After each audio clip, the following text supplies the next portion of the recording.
आप आ गए।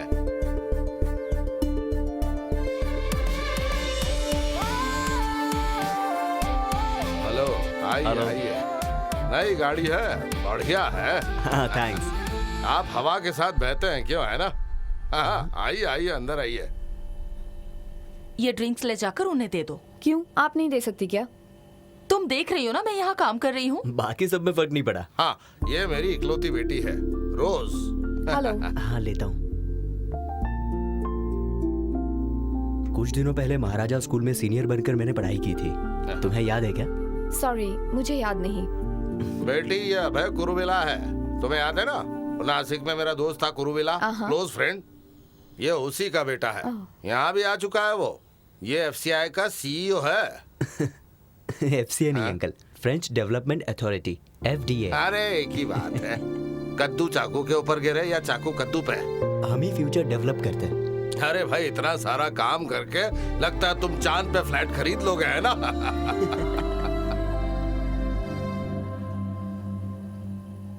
मम्मी, मुझे यहाँ कुछ गड़बड़ लग रही है। अचानक एक मेहमान आता है, मुझे सर्व करने कहते हैं। ऐसा क्यों लगता है कि वो मुझे देखने आया है? अगर तुम्हें पसंद है तो बताओ, हम बात आगे बढ़ाते हैं। आखिर शादी तो करनी है ना? तुम भी ना मॉम। तुम्हें पता है ना, वो लड़का करोड़पति है। पैसा कोई बड़ी चीज नहीं है मम्मी। कहाँ है वो? बड़ी खुश होगी ना वो। किसी अरे गहरे को मुझसे कांटेक्ट दिलवा दिया और खुद बड़ी खुश है। अब क्या हो गया? इतने साल मेहनत करके मैंने जो इमेज बनाई ना, उसका सत्यानाश हो गया। हाँ, अब तो तू खुश है ना? उस फ्रॉड को काम दिलवाकर मेरी बेइज्जती करवा दी तूने। तुझे मुझ पर जरा भी दया नहीं आई। क्या हुआ डैडी? लुल हो गया, दोबारा वो विंडमिल लुल हो गया।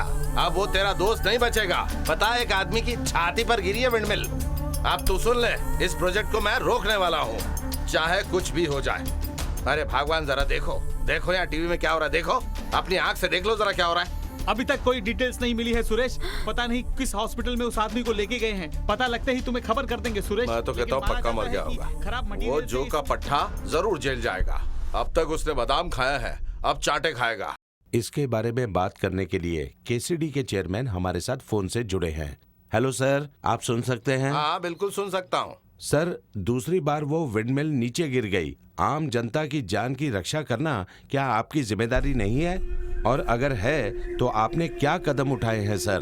देखिए, इस हादसे की पूरी जिम्मेदारी कॉन्ट्रैक्टर की है, इसलिए हादसे में जो आदमी घायल हुआ है उसका मेडिकल खर्च, हर्जाना सब कॉन्ट्रैक्टर को ही देना पड़ेगा। इस हादसे से मेरा कोई लेना देना नहीं। अरे हट जा यार, पूरा रास्ता तो खुला है।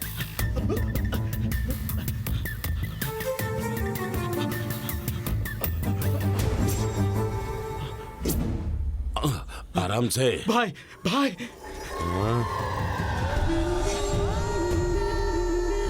क्या हुआ तुझे? हमें तुरंत हॉस्पिटल जाना पड़ेगा। लेकिन क्यों? विंडमिल हादसे में जिसे भी चोट लगी है उसे सरकार मदद कर रही है। सच में। चलो अच्छा है, हमारे भाई की वजह से हमें फायदा हुआ। अब हम जितना मांगेंगे हमें मिल जाएगा। मिलेगी, सॉलिड मार मिलेगी पुलिस वालों से। मेरी पुरानी सेटिंग ही सही थी। इन नए लोगों के साथ जुड़ना बहुत बड़ी गलती है। अरे ऐसे क्यों बोल रहे हो भाई? अरे बेवकूफ, आगे बोलिए। मेरे ऊपर 10 से 15 केस हैं और अब तक मैं कभी फंसा नहीं हूँ। अगर मैं हॉस्पिटल में एडमिट होता हूँ, पुलिस मुझे तुरंत उठा के ले जाएगी। खूनी और चोरों को पकड़ने के लिए पुलिस के पास टाइम नहीं है। वो मुर्गी चोरों को क्या खाक पकड़ेगी? चुप गंजे, पुलिस से पंगा मत लेना, वो बहुत खतरनाक होते हैं। अपनी अंडी जैसी आंख सिर्फ हमें दिखाते हो। सुनो, मुझे उस कुर्सी पे बैठाओ। हाँ भाई, आ जाओ, चलो भाई, आराम से। इस तरफ तेरा पाप आके पकड़ेगा। मेरा पाप नहीं, मैं आके पकड़ूंगा। जरा संभल कर भाई। चलो। अगर किसी को पता चल गया कि वो फैन मेरे पीठ पर गिरा था तो तुम मार खाओगे और फिर हमारे दुश्मन हमें देखकर हंसेंगे। देखिए भाई, आपके पीठ पर चोट लगी है, घबराइए मत। हम ये बात किसी को नहीं बताएंगे। वो तो है, बिल्कुल सही भाई। गिरते हुए खंबे को अपनी छाती से रोकने की कोशिश की और इसके वजह से आपके पीठ को थोड़ी चोट लग गई, बस इतना ही हुआ। आपको फिर से चलने में बस 6 महीने लग जाएंगे और बस इसी नुकसान के लिए हम उनसे छोटी सी रकम मांगने वाले हैं। बस इतना ही। जरूरी नहीं है, हम कानूनी ढंग से ही पैसे ले सकते हैं। बिना कानून की मदद लिए और पुलिस की मदद लिए बिना हम धमकी देकर पैसे वसूल लेंगे। धमकी किसे देंगे? जिसने सबल से उसे गिराया था। मेरे छोकरों को देखते ही उनको डर लगना चाहिए। मेरा नाम सुनते ही उसकी पैंट गीली होनी चाहिए। चलो आज तो सबक सिखा के रहेंगे। रुको, तुम्हारे मांगते ही अगर उसने पैसे नहीं दिए तो क्या? तो धमकी देकर ही पैसे लेना। ठीक है भाई।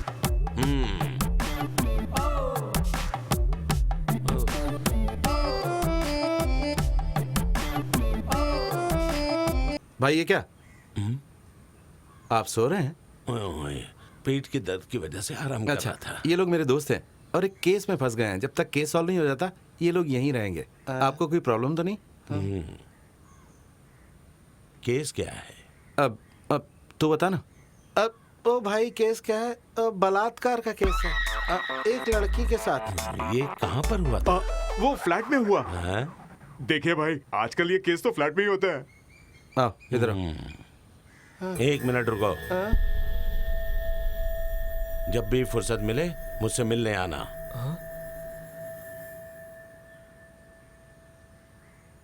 और क्या हुआ मुझे बताना। हाँ अंदर आओ। कैसा है ये सब? है ये देखो, फेसबुक में इस पर सबसे ज्यादा लाइक्स मिले थे, टोटल 12,516। अभी क्यों लॉन्ग लीव चाहिए तुम्हें? घबराओ मत, हम तुम्हारे बेटे को ढूंढेंगे। ये इशू बहुत बढ़ गया है इसलिए वो कहीं छुप गया होगा, यही बात होगी। नहीं तो हम उसे पकड़कर जेल में डाल देंगे। सर, मेरा बेटा अभी गुनहगार है। सोसाइटी और कानून को धोखा दिया है उसने। अब ऐसे बेटे का बाप होकर मैं ड्यूटी कैसे निभा सकता हूँ सर? वो गुनहगार है ऐसा तुम सोचते हो? हैं? इतनी सी बात पर तुमने खुद फैसला कर लिया?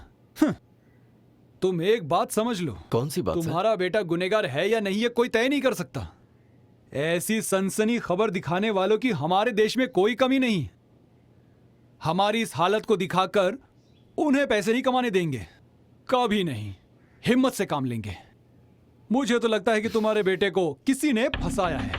सर, आप ये कैसे कह सकते हैं? देखो, ये तो मेरा डाउट है, लेकिन ठोस सबूत नहीं मिलने की वजह से मैं इस बारे में किसी से बात नहीं कर सकता, और तुमसे भी इस बारे में बात नहीं कर सकता। नहीं सर, मुझे बताइए। इस फोटो को देखो, जब वो खंबा गिरने वाला था तब मैं भी वहां था, क्योंकि नशा बेचने वालों को पकड़ने के लिए मैंने अपना हुलिया बदल के रखा था।